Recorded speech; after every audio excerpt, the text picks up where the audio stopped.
What's up? It's Trey Harris here, wide receiver for Los Angeles Chargers. And you're tuning in to Chargers Unleashed.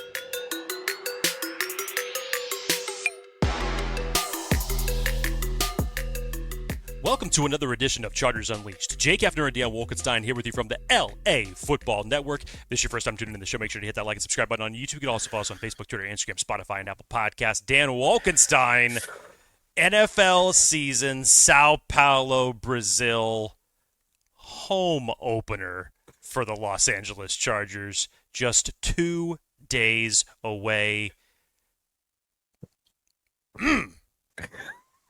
This is what we and this fan base have been waiting for. Week 1 starts in just 48 short hours.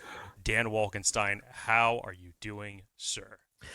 Oh, I am doing fantastic. Thank you for asking. I'm feeling jazzed up about this episode and this season.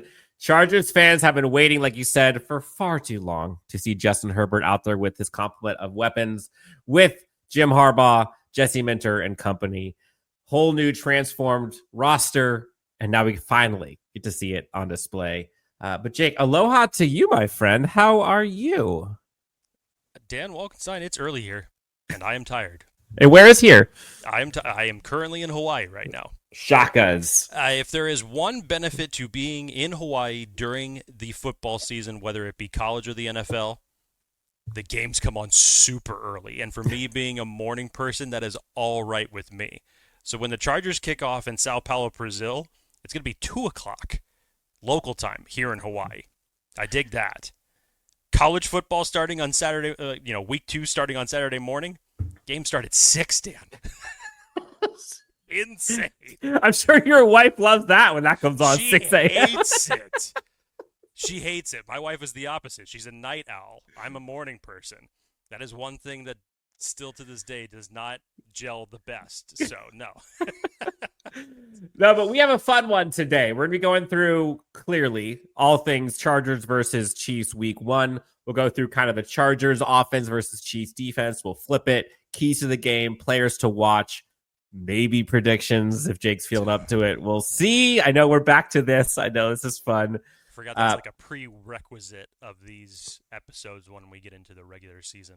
Yes, we'll see who will be the optimist and pessimist so far this season. Stay tuned. But Jake, before we get to that, we got to talk about our new friends for the 2025 NFL season. Our friends over at Sleeper, new sponsors of the show. Let's talk about them. Well, the NFL season is here, Dan, which means that you and everyone else out there have a chance to win up to 1,000 times your cash on daily fantasy football with Sleeper. Fantasy football has never been more exciting than it is right now with players like C.J. Stroud, Patrick Mahomes, Lamar Jackson, Justin Jefferson. Pick on stats for these stars like touchdowns, passing yards, receiving yards, fantasy points, and more for up to 1,000 times payout on Sleeper. Get your picks. Get your picks in, get your picks right, and you could win big. Just use the promo code Chargers LAFB, and you'll get up to $100 match on your first deposit. Terms and conditions apply. See Sleeper's terms of use for details. Currently operating in over 25 states. Check out Sleeper today.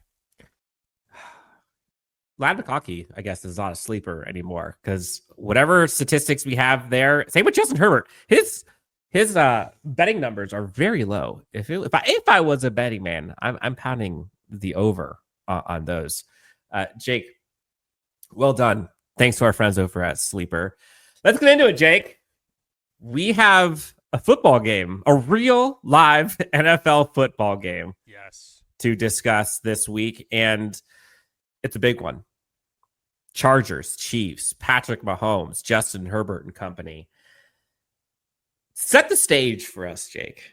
Give us the preview, if you will, the elevator pitch for this Chargers game and how pivotal this will be to set the standard for the season to come. Dan, this is a big step for both of these teams, really. And we'll obviously talk about the biggest storylines as it relates to each team on both sides of the ball. But for the Chargers, I think that this game just means so much more. And I have been on my soapbox already. I have nothing against international games. But divisional game like this, seemingly removing the SoFi crowd, out of this entire equation. I've said it to some other people, flip this on the other side. If this was Kansas City's Arrowhead Stadium being removed, you don't think that that's a little bit of a tactical advantage with people that know how hard it is to go to Arrowhead and try to win football games when Kansas City is just so tough to beat there? So I'm interested to see what this environment is going to look like in 2 days. What's the crowd going to look like? How mixed is it going to be? Obviously, they're playing on a field that they're not accustomed to. A lot of these players are. Chargers obviously flew out early. They're out there right now trying to get acclimated to everything. Dan, this is just such a huge pivotal game for the Chargers, considering the fact that they start off this season with 3 straight divisional games. You're going to find out specifically about one position group very, very fast when the first snap is pulled. You're going to find out very quickly what it's all about. And the scary thing, Jake, is there are probably 3 to 5 position groups that you can think of top of mind when you say that you're like, oh, we're going to find out because we don't know, right? Like first thought, you think interior offensive line. You think of Trey Pipkins, right? But then what about this new look running game? What about the new look complement of weapons around Justin Herbert at receiver and tight end? What about the interior defensive line? What's that going to look like? Like, there's a lot of position groups you're like hoping that are going to be ready to roll. But yeah, you're right, though. I think all eyes start there with that offensive line when the Chargers offense get on the field. Yeah. And Dan, this is the big bad wolf of the division for the last 9 years. I do not want to say 10, but something tells me that eventually when we get to the end of the season, we're going to say it again, unfortunately.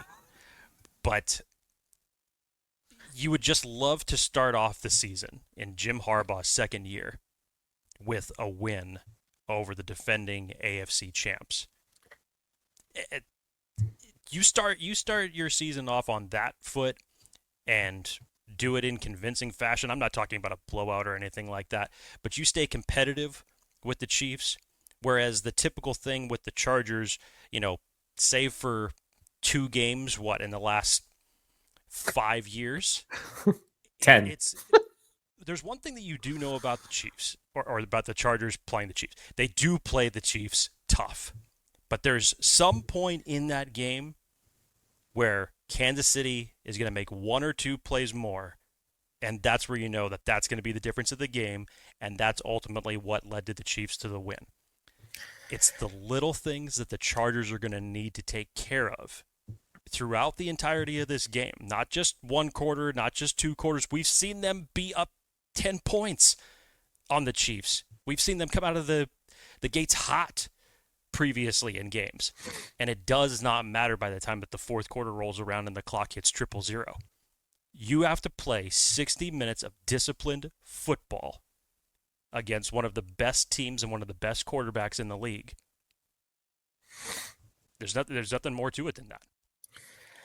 Yeah, and we'll get into kind of the keys of this game. And I think when we go through this, this is a new look Chargers team in terms of a lot of new faces. And Joe Ortiz was busy. Jim Harbaugh and company were busy getting a plethora of position groups filled, revamped, improved, hopefully. So, Jake, do we want to start with Chargers offense or Chargers defense?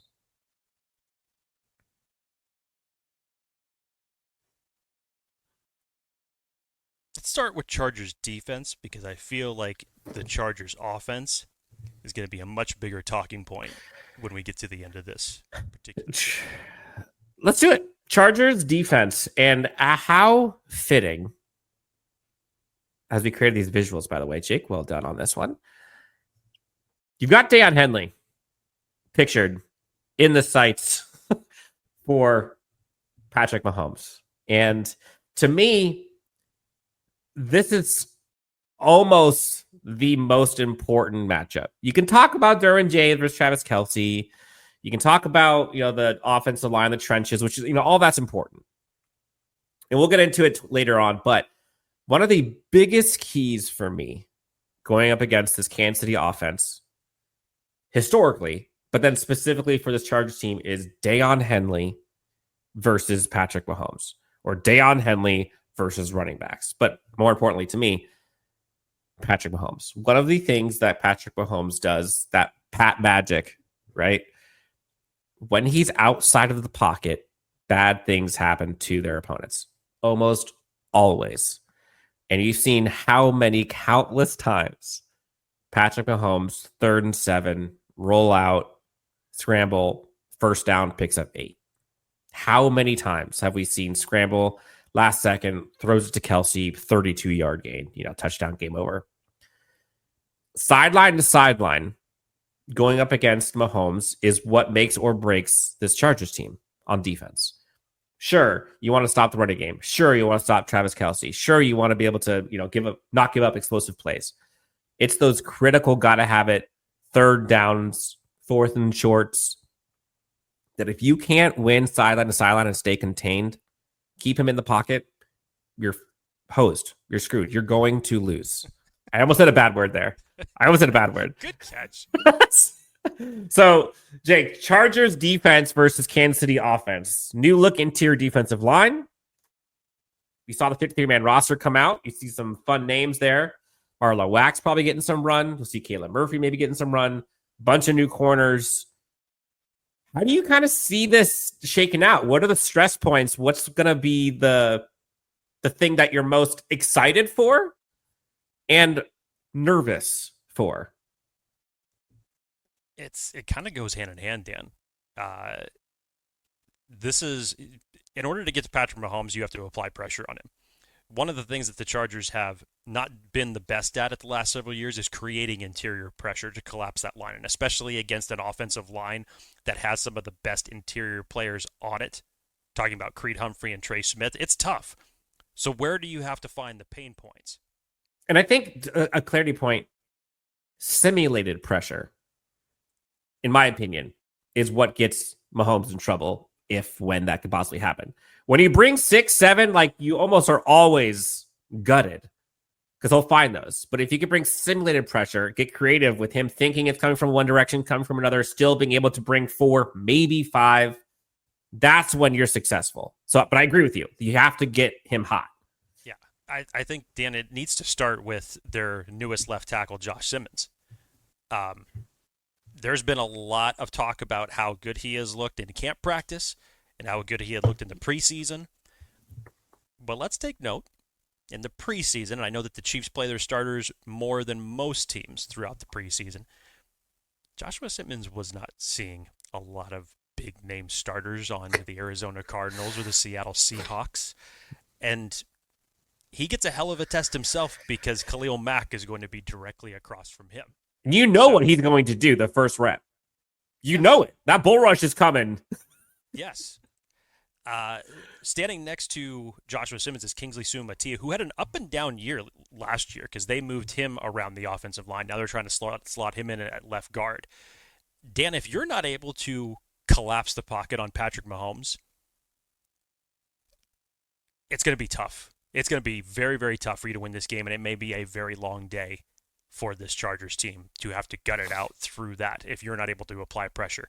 I know that the Chiefs are not going to have, obviously, Rashid Rice due to the suspension. It sounds like they're not going to have Jalen Royals, their rookie wide receiver, either in this game. But who cares about that because that has not stopped the Chiefs from beating the Chargers in the past. They still have Xavier Worthy. It looks like they're going to have Hollywood Brown for this game. You still have Travis Kelce, who's come in 30 pounds lighter and, God help me, a newly engaged man. For a multitude of different reasons, so you know that he is going for one more championship run for himself. But Dan, no, this is big as it relates to, you flip it over from the defensive perspective for the Chargers.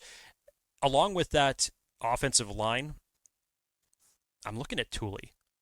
I'm looking at Tooley across from Khalil Mack because he's going to get Jawan Taylor virtually all game long. And you're looking for that next step of Tooley. We've been talking about it for so long. We know what he can do when he rushes the passer. It's going to come to the point where what can he do in terms of setting the edge against the run, because that has been his Achilles heel in the past. And obviously he hasn't gotten a full starter complement of snaps to do so until this season. So I'm excited to see what the jump is going to be there. Dan, I'm excited to see what the secondary is going to provide for this Chargers defense, especially against the likes of Travis Kelce, when you know about that connection between him and Mahomes for so long and how that's just absolutely gutted people over the middle. It's always fun seeing Derwin James against Travis Kelce. You know that Kelce hates that matchup. Even though he's come out the better, he does not like going up against Derwin. But I'm excited to see it. I'm excited to see what Jesse Minter is going to do now that the fact that he's had 2 times of going against this Chiefs team and what they're going to be able to bring to the table. I think that you already saw a little bit of flashes, and Dan, you talked about that in terms of like the simulated pressure and some of that, makeshift drop some defensive linemen into coverage and really start confusing the quarterback into what you can do. I think you saw a little bit of snippets of that throughout the preseason. So what is going to be in Jesse Minter's bag for this one? Obviously, for Patrick Mahomes, you have to pull out all the stops in certain situations, and Jesse Minter might have to do the same here.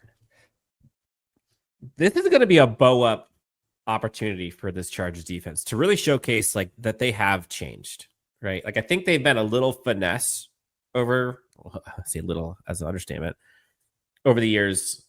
They've got some beef now. Looking at the interior specifically, you look at Jamar Caldwell, Naquan Jones, Deshaun Hand. These are some big dudes. Jamar Caldwell has looked really good so far. We'll see. Can he kind of keep that momentum going?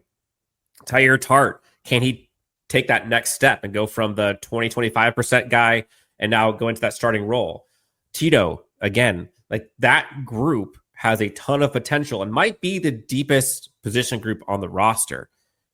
That's going to be really important because this Chargers team prides itself on physicality and finishing and fourth quarter and imposing your will. This is the team where you have to do it, and you cannot be light. You cannot be weak. So I'm looking at that position group. The other one for me is kind of a nervous point. Is there's no Rashee Rice, there's no Royals, but they do have that blazing fast dude.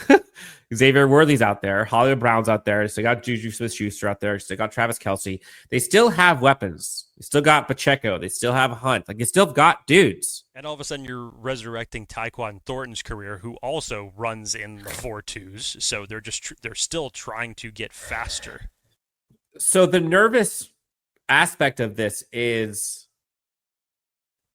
which one of these will win out, right? Will the Jesse Minter, Steve Klingscale masterclass in Them We Trust? Or will the, oh gosh, looking at the film from previous years of guys like Benjamin St. Juste, of guys that are either unproven or we haven't seen much from Dante Jackson. Can Cam Hart stay healthy? So thankful that we have Elijah Molden back. That is a huge lift for this Chargers defense. But aside from the Molden and Tarheeb Stills cornerback safety tandem, right? Like, what will those other guys do? Because to me, discipline will be so key. And if you could just do the right thing, man, just do the right thing, play within yourself, it should be okay. But that's like, there's always one or two moments in these matchups with the Chargers teams versus the Chiefs historically where, but I hate even saying it, they play this team so tough. They're always right down. Bullshit. Like, they always lose. Yeah. And they always lose in the most inopportune ways. There's always that silver lining you try to get, right? No. There's moments where it's one busted play, right? Like where there's I call it easy in quotes. If the Chargers give up an easy touchdown, it's almost always signifying a loss. I mean, a 65-yard pass, catch, and run for a touchdown, right? I mean, like a defensive pick six, a special teams touchdown, a missed tackle that goes for 80. Make them go down the field and beat you on a 15-play drive, which, again, like that's what Mahomes does really well, too. But that's more opportunities for your defense to actually create a mistake. If you give up busted coverages, busted plays, explosive touchdowns, it almost always ends in an L. So if you could play within yourself, keep them in front of you, which that's what Jesse Minter's defense predicates itself on. If they can do that, right, that's the opposite of what you saw with the previous regime. If you can do that, stay sideline to sideline discipline, collapse the pocket, but contain him within the hash, you'll be okay. Like, I think you'll be okay. And the Chargers roster is built for that. You know, Jesse Minter is just like licking his chops right now. And first time I'll say it, imagine the euphoria if when they do come out of here with a win. Like, imagine the weight lifted off of this Chargers defense and offense when we get to it. If they can find a way to slay that dragon, what that looks like for the rest of the first stretch with that 3 consecutive opponents within your division. Like you're right. I agree with you. I think this is much bigger for the Chargers than it is for the Chiefs. And Chiefs would say the opposite, but like, no, Chargers got something to prove here, and Chiefs are still trying to kind of push them down.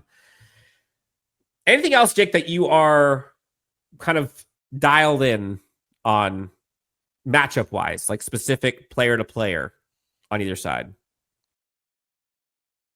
Outside of the Kelce and Derwin one, I'm interested to see who's going to handle duties for Xavier Worthy, because you know that they're going to try to get shots downfield with Mahomes, especially if he's protected. And you already kind of touched on it, Dan.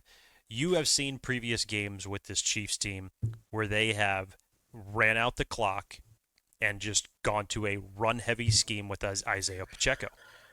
Whereas, I mean, traditionally the Chargers haven't stopped that, and they have lost to that type of simple scheme format in the past.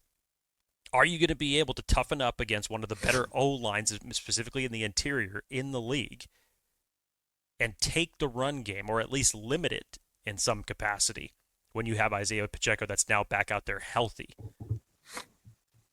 Do your best to take away one facet of the game away. It'd be the run game. It usually doesn't matter for Patrick Mahomes.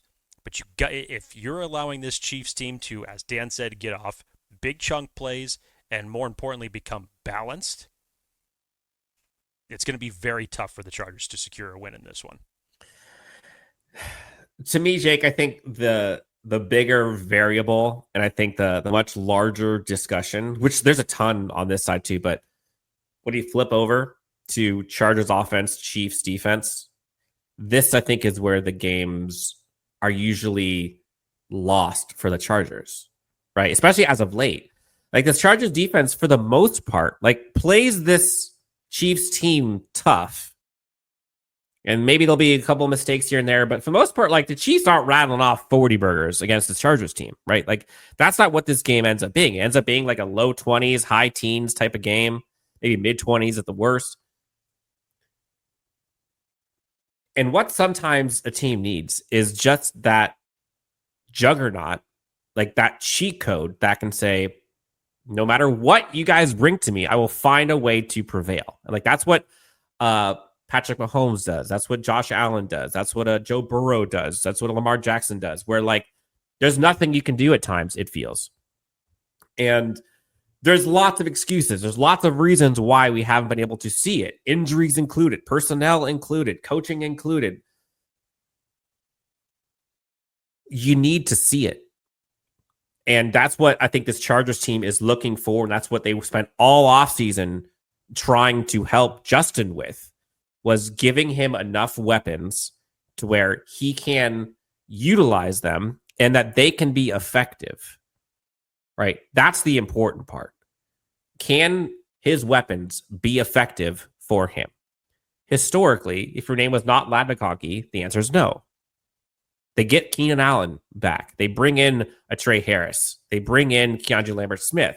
They bring in Tyler Conklin, Najee Harris, Rhonda Gaston, Omarion Hampton. Like, the list goes on and on and on and on. You can't overstate how much change for the better Justin Herbert has. The Achilles heel, we talk about it all the time, will be, can you protect Justin Herbert? But I've talked about this, and this is where I think this Chargers team has a big advantage finally, is if you can't protect Justin Herbert, at least give him guys that he can get to quickly, that can separate. They did not have anyone other than Lad last year. And now they've got a handful, honestly. that I think Justin Herbert can trust to go to. Can they overcome, and at the end of the game, 2 minutes left, down 4, can those guys step up for Justin? I'm not even relying on the pressure that they're on the protection for Justin, but can those guys separate and win for Justin before they get to him? Because before, the answer was no. He would hold it for 3, 4, 5, 6 seconds, and then it's gone. Like, he's toast. That's what I'm excited for, is they finally have those weapons around him that can win quickly. And then, Jake, I'll let you kind of touch on this, but they have a physical run game with 2 monsters now, it looks like, with Najee Harris and Omarion Hampton. Add in Mekhi Becton. Bring in the Will Dissly, right? You still got possibly Tucker Fisk, who's going to be playing in there, I would imagine, at times. Like, they have the physical traits to drag you into the fourth quarter, drag him into the deep end, and impose your will. Lean forward, right? So they have an effective run game, in my opinion. They have weapons who can separate quickly on the outside, and you can win on one-on-one. They might not have the protection as much as we'd like. Maybe they will. At least they've got something else to pull, in my opinion.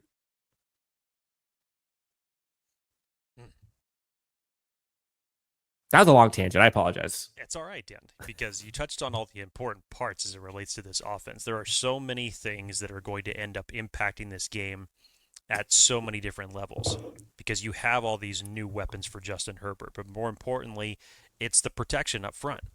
And that is the part that I personally think that is going to determine whether this game is won or lost. And it's a viable concern, and we have talked about this seemingly for weeks and months on end, and this was even with Rashawn Slater before he ended up going down in the lineup. But this is now your starting 5 for your offensive line. I said a few weeks ago, Dan, we're going to find out a lot about this offensive line very, very quickly in these first 3 weeks. When you think about now Joe Alt having to go back to his left tackle spot, which shouldn't be that big of an issue. He knows how to play left tackle. It's the Trey Pipkins aspect from what we've seen in the past. It's the fact that we haven't seen really Mekhi Becton in this starting lineup yet, who just started practicing a couple weeks ago. We've seen the struggles with Zion Johnson and Bradley Bozeman in the past, namely the biggest in that Houston Texans game. Is this really the offensive line that is going to be able to do it? Are they all of a sudden just going to cohesively gel and become a juggernaut and be able to slay the Giants? There's hopium and there's reality. Yes. Let's live in reality for a few seconds. Because as I mentioned, there will be litmus tests throughout the next 3 weeks for this Chargers team, mainly as it relates to your tackle and opposing pass rusher mashups. Trey Pipkins is going to see a lot of George Karlaftis on Friday night. Bradley Bozeman and Zion Johnson are going to see a lot of Chris Jones on Friday night. You know that Steve Spagnuolo, one of the best defensive coordinators in the league, is terrific in terms of knowing when to bring pressure. And a majority of the time when he does that, it gets home. Mike Dana, Omar Norman Lott. Absolutely kills drives, or it forces quarterbacks into turnovers. I swear to God, if Omar Norman Lott comes in I'm going to lose a gasket. Don't get me started on some of the Chiefs draft picks. Sorry. Josh Simmons, please, because there were plenty of people that we talked about on this show, and it still makes me sick. Yep. Dan, it's hard for me to believe it, considering the fact that we haven't seen this unit play in a meaningful football game yet. And now you get to throw them out against one of the best teams in the last 9 years? That's what I'm saying, man. That's what I'm saying. Like that's why I'm. How do you take away all of those weapons that you talk about, Dan? You get to the quarterback. And like I said, this starting 5 may come out Friday and just turn the lights off on the opposing defense. I hope. I highly doubt it. I highly doubt it based on recent history. I would hope that at the very least it's much more improved. But one of the things that I think that you're gonna see Jim Harbaugh lean in on, Dan, is the run game. I think you're gonna heavily see him lean into the run game. Yeah. It's encouraging that Najee Harris put in a full practice yesterday. We'll obviously wait for the practice reports that'll come out later today and leading up to the game. I don't know whether or not he's going to play. It still is perplexing to me for the standpoint that Najee just started practicing a week ago. And even if he's healthy, which is great, what's he going to look like by the time that he hits game time, considering that he hasn't put in any practice since his July 4th fireworks injury? So are you going to get a healthy dose of Omarion Hampton? I mean, I would love to see it. I think regardless, we're going to. I would love to see it, for sure. If all the signs, Dan, that we have seen from Trey Harris and KLS in the preseason end up starting off on that same foot for week 1, then call me encouraged. You talk about separation. Now you got 2 guys that you know for sure out of these 6 wide receivers that are going to be able to separate in Keenan Allen and Ladd McConkey. They do it better than virtually anybody in the entire league. I'm interested to see what the corner matchup is going to be like and who's going to be covering who in this circumstance. Because, and this is why, there is a familiar face on the Chiefs' opposite side of the defense, namely Christian Fulton, who Justin Herbert knows a lot about, who Jesse Minter definitely knows a lot about, considering the fact that they kind of gave him a little mini resurrections to his career. There's also a Jerry Tillery. There's also a Drew Tranquil. I mean, when Jerry Tillery's in there, just go power to his side. That's all I got to say. Because why the hell would you want to throw it to Trent McDuffie? That's one of my biggest points. What's the coverage going to look like? And then in terms of contested catches, something you didn't really have last year either. Now you've got that in Trey Harris. Now you've got that in guys like Aronde Gadsden. So the weapons are there. It's going to just start. It's the rhythm that the Chargers need to start on. It's the offensive line coming in from the first snap and asserting their dominance and winning in the trenches. That's going to be the X factor, Dan, honestly, beyond week 1. We're going to be talking about that for the next several weeks. Yeah. And honestly, and I think this was what led to the Chargers' demise, especially last year, was like they had a pretty good cards. They had a pretty good hand of cards that they were dealt. But if one of those cards weren't there, wasn't working, like they were hosed. Like if they had to win their way, or they were in trouble. And for this Chargers team, if they didn't protect Justin Herbert, they did not have an answer. Period. And every other team knew it. You saw it happen countless times. End of game, big time situations, they just get trucked. Justin Herbert gets blitzed. No one can get open. He either holds on to the ball or sacked, fumble, interception, incomplete, whatever. And he was hurt, so he couldn't run. List goes on and on. Finally, and this is what gets me excited and why I'm kind of bullish on this Chargers offense this year, is they have a counter punch to what other teams can do. If you go in and try to rush into Justin Herbert, right? Speed up the clock. They finally have guys who can win one-on-one, who can win quickly. Trey Harris is known to win contested catches one-on-one. Keenan Allen, always open. Third and Allen. Ladd McConkey, we know. All 3 of those guys, Justin Herbert can look to in desperate situations and basically say, I need you to get open and or need you to catch this. And that's what they're known for, right? We're not asking them to do something that they're not known for. The variables, right? The Quentin Johnsons, the Keandre Lambert-Smiths, the Oronde Gadsdens, like those guys, Tyler Conklin's, add to it. Tyler Conklin, also a veteran who you can depend on. He's been sneaky good so far. Oronde Gadsden, super excited about his potential. Not sure volume-wise, but I love his big play abilities. Keandre Lambert-Smith, take the top off, right? Like they have aspects that they just haven't had before.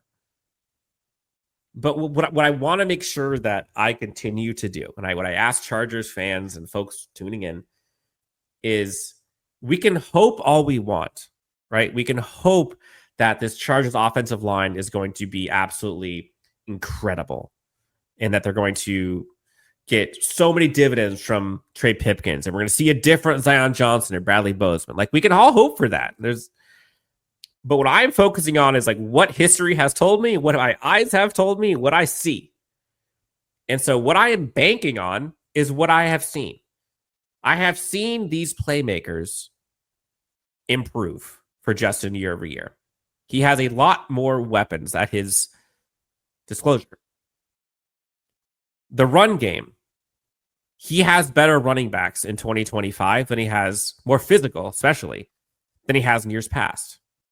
Mekhi Becton is better as right guard than he's had in the past.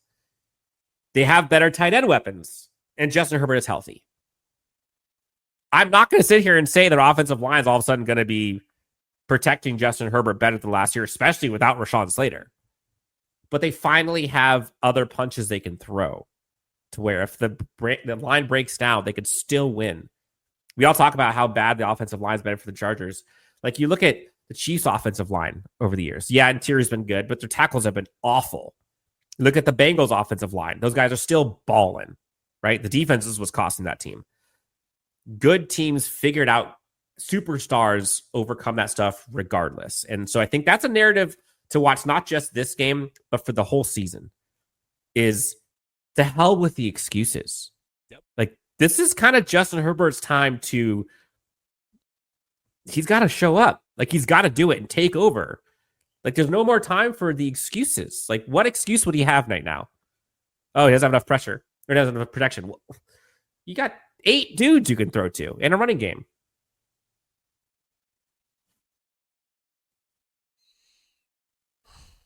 Couldn't actually said it better myself, Dan. So I am looking forward to seeing this new kind of new and improved 2.0 smash mouth, medieval trench warfare, whatever you want to call it, euphemism.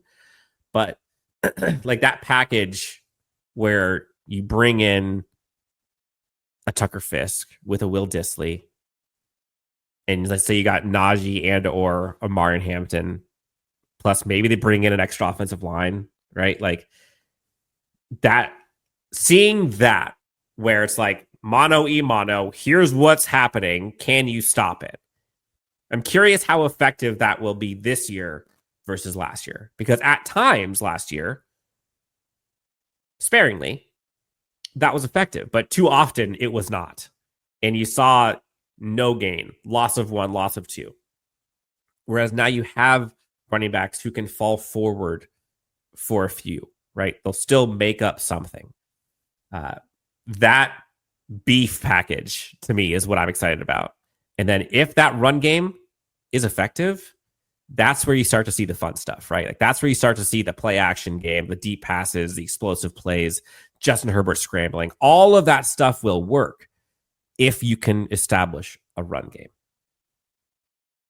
But you're going up against, to your point, Spags is arguably like the best defensive coach in the NFL. And somehow he is still on the Chiefs. They're going to get creative and they're going to blow up Justin Herbert, or at least try to. Can the Chargers pull out something else? Because if they can't, they lose. Period. Jake, before we get to players to watch and keys to the game, we've talked about a lot of them, but we've kind of honed in on a few. Anything else from like the matchup perspective, Chargers versus Chiefs, offense for the Chargers, defense for the Chiefs? What are you looking forward to? How about this, Dan? Something that we didn't get a chance to see much of, maybe until some points of the season last year. Remember how Justin Herbert started the year? Hell, even before week 1? What happened to Justin Herbert in the preseason last year? He had no wheels. That's right. And everybody's still speculating what the hell is that sleeve on his leg currently right now at practice, right? It's all metal. I would love to see those type of decisive moves from Justin Herbert, that if it's not there, if the pocket's breaking down, take the easy 10. Take the easy move the sticks.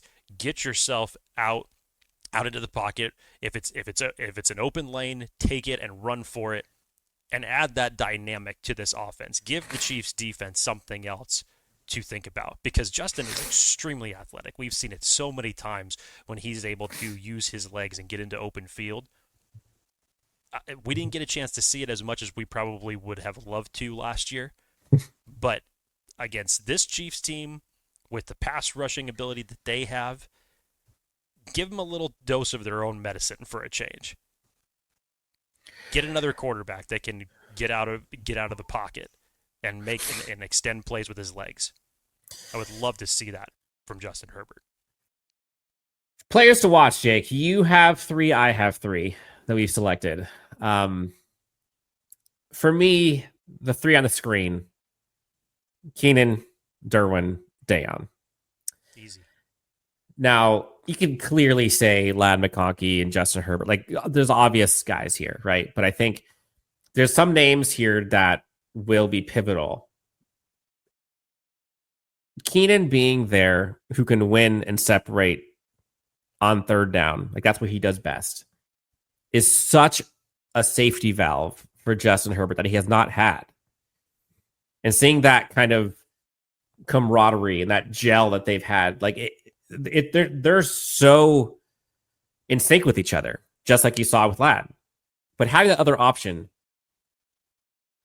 watching Keenan back with his Chargers team is going to be fun, and watching because we know how effective he is. But now that there's 2 guys like that, like that's massive for Justin. Deion Henley, he might be the MVP of the Chargers defense. He is the guy who is athletic, who's cerebral, wearing the green dot now, physical, can play sideline to sideline, can play physical. Like he is everything that Jesse Minter wants in a linebacker. We've heard the praise from everyone about how good he has looked and how this might be his glow up season. If he is that guy against the Chiefs, say he gets a forced fumble, say he gets an interception, right? Say he gets that sack at pivotal time. But to me, the most important part is, say he gets that third down containment that keeps him in the pocket. Huge. And obviously, the Swiss Army knife himself, Derwin James.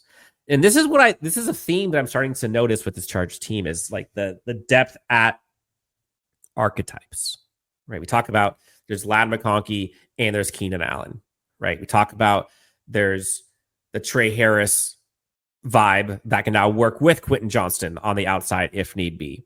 We talk about like the Keandre Lambert-Smith now providing that depth. But on the defensive side, you look at like the depth of the interior defensive line, how many guys they can rotate in. You look at that Caleb Murphy emergence, along with Marlo Wax, that brings in that depth for archetypes. But having in the secondary that Swiss Army knife archetype, not just in Derwin, you've got Elijah Molden, who has that in spades. Tarheeb still brings that. Having those guys able to do multiple things at once, which Steve Klingscale talks about ad nauseum, it puts so much less pressure on Derwin to just do everything.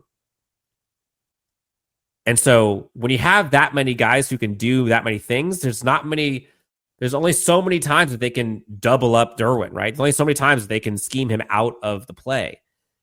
Derwin could go have fun, man. Like, go let him rip. He doesn't just have to be on Travis Kelce because that's what's burning us. They can trust Elijah Molden there, right? They can trust Tarheeb Still and company. Derwin James, Dan Henley, Keenan Allen, those are my 3 players to watch. Jake, what say you?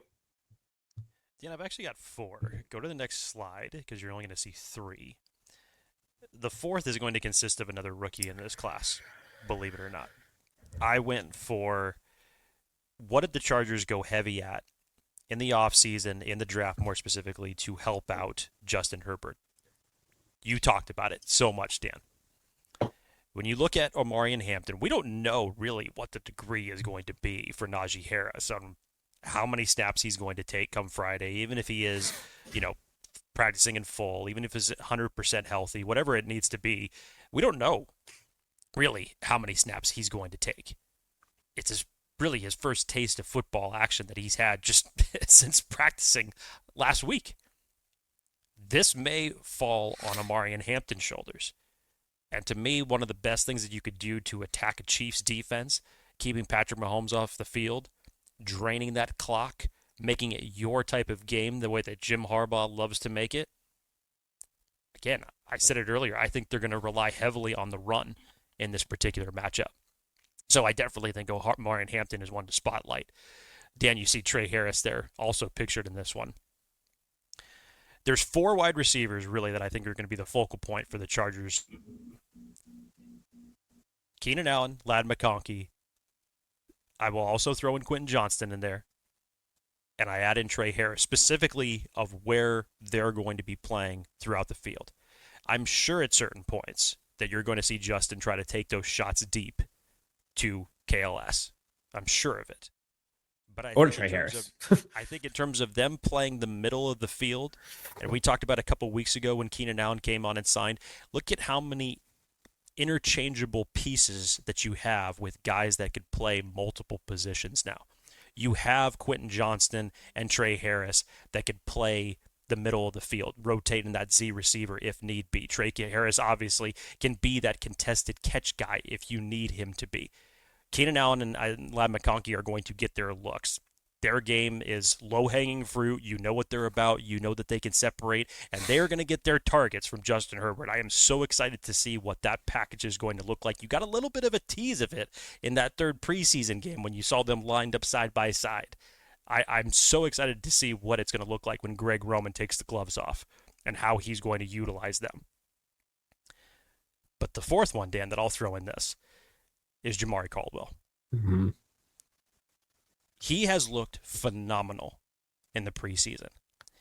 And in terms of whether it's creating quarterback hurries, rushing the passer, stopping the run, he has become he's become that versatile chess piece that you need for someone in that defensive line group. Whereas guys like T.R. Tart, you know what he's about. It's kind of like more of like you're looking for a jack of all trades type of person. Jamari Caldwell has stood out in that regard in terms of what he has brought to the table for this defensive line. Giving someone that's versatile enough to stop the run and get after the passer, I think he's a huge X factor of what we could see on the game on Friday night. So those are my 4. We made it, Jake. Keys of the game, predictions.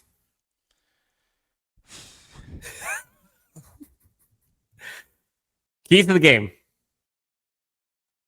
For me, Jake, and for you. I think this is some of these are obvious. I think some of these are forgotten at times. Number 1, clearly, we talked about it. Got to protect Justin at all costs. That should be the entire organization's key to the game. Another one, Jake, keep Mahomes in the pocket. We talked about containment, talked about not letting him use his legs, not letting him scramble. Imposing the will in the run game. Talked about how important it is for them to establish a run game, but to lean on this Chiefs defense. Jake, take the reins of the rest. No easy TDs, Dan. You talked about it. There's always those plays that are in the game where you're just like, oh my God, how the hell does Travis Kelce get that wide open again? Or blown coverage that you're going to see from someone who happens to beat the Chargers defense deep. You can't allow those easy plays for Patrick Mahomes when essentially all he does is make the difficult look easy. You can't allow those type of plays for him. Capitalize on mistakes. If you're able to blow up the Chiefs' offensive line, if you're able to somehow create a turnover, how many times have we seen it? God, even going all the way back to the first game that they played last year. Remember all the turnovers that happened back and forth, and the Chargers just were not able to get any points off of it? Yeah. You have to learn to be able to make the Kansas City Chiefs pay for it if you get those type of opportunities. And I'm not talking with field goals because field goals don't beat this team. You got to figure out how to put 7 on the board in those situations. Separate and finish, Dan. Keenan Allen, Ladd McConkey can separate. Who else is going to step up to the plate to do so? Disciplined football. Finish. Finish properly. Offensively, defensively. Disciplined. How many years did people virtually say it for the better part of 20 of the New England Patriots, where they say they just have this way of making teams beat themselves. The Chiefs have essentially become that to opposing teams. Yep. You saw what happened in that 6-game span last year, that literally it was every little phase of luck and one play here or there that ends up being the difference maker. Forget all that. That's last year. But most of the time that the Chargers play the Chiefs, they don't play flawless, mistake-free football. There's always something. You got to weed that out. You got to take advantage of the mistakes, man. Like, if you can separate and finish, like you talked about, but capitalize. If that interception is there, don't drop it. If that fumble's on the ground, please pick it up. Please. Like, if there's a catch there in the end zone, please don't drop it. Like, those are the things, right? Like, you got to finish and capitalize on your opportunities. Here we go, Jake. You ready? I'm so scared. I effing hate doing this, and I feel like it's torture. We both do. I've become that guy now. Good. At least you've got some type of visual clarity when it comes to making picks. Predictions, Jake. Okay. There are receipts, Dan. Okay, if we dig into our season-long prediction and our record prediction of the Chargers, I remember what my receipt was. I remember exactly what my receipt was. And I had the Chargers winning the opener against the Chiefs. Will I say... For those watching, by the way, we have it on screen. We have the receipt. Yes. So I'm acknowledging the receipt. Will I say that my confidence is a little bit shaken now for the standpoint that Rashawn Slater is not going to be playing this season? Yes. Would I say that my confidence is shaken from the standpoint that there's still pieces of this offensive line that we have not seen perform, and you have to open up against one of the best teams in the league? Yes. Zion Johnson, Bradley Bozeman, and Mekhi Becton are going to see a lot of work. You're going to figure out about this offensive line very, very quickly beyond week 1. By the time week 3 rolls around, you're going to know whether or not this offensive line is for real. Just saying. When it comes to playoff time, you're going to know whether or not they are worthy of it. Pun intended. No, not pun intended there. We don't want that pun. I get what you were trying to do, but no, we don't want that pun.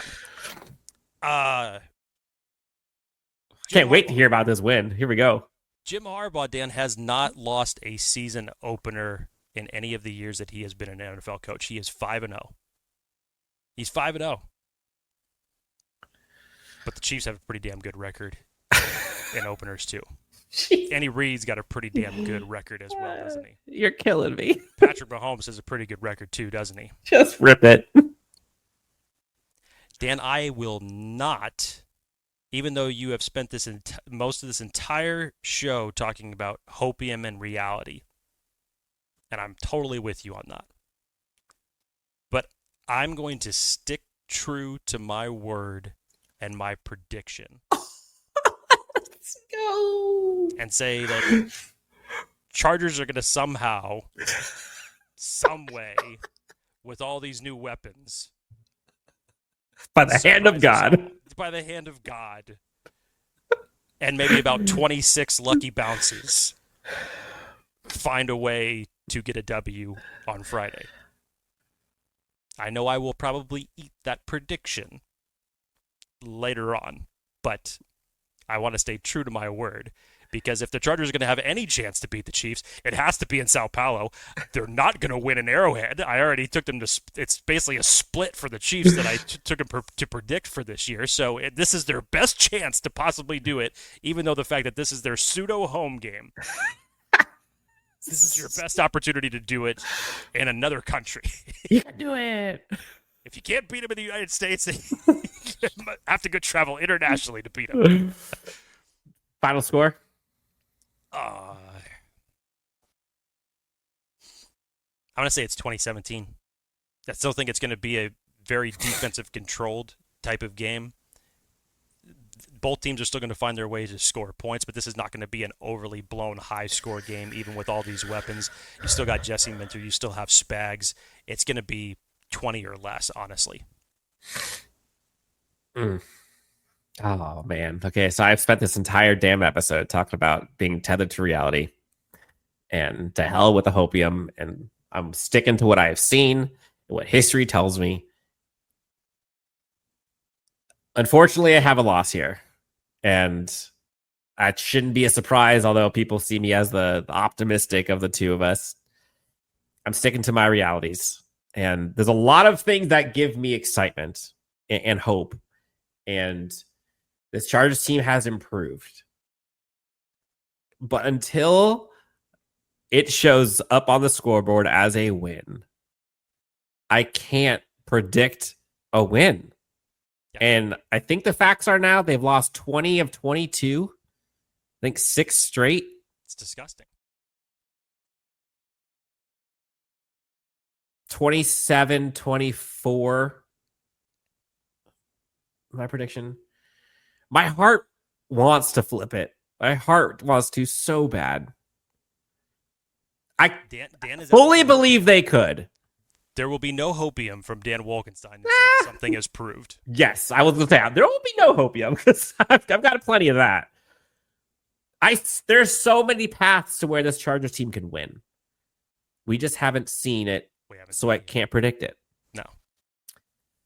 But we'll find out. Jake, Friday, Under the Lights, Sao Paulo. I'm excited for this one, man. First game preview done. Check. Next time you hear from us will be after this game is over. Jake, anything else you want to tell our great friends before we get out of here? Nope. I think that's the cue because I believe Jake's computer literally died. We've made it this far. But for Jake, his dead computer, his sunburn, you can find him at Jake D. Hefner on X, myself on X at Dan W Sports. Thank you so much for tuning in. We'll talk to you next time on Chargers Unleashed.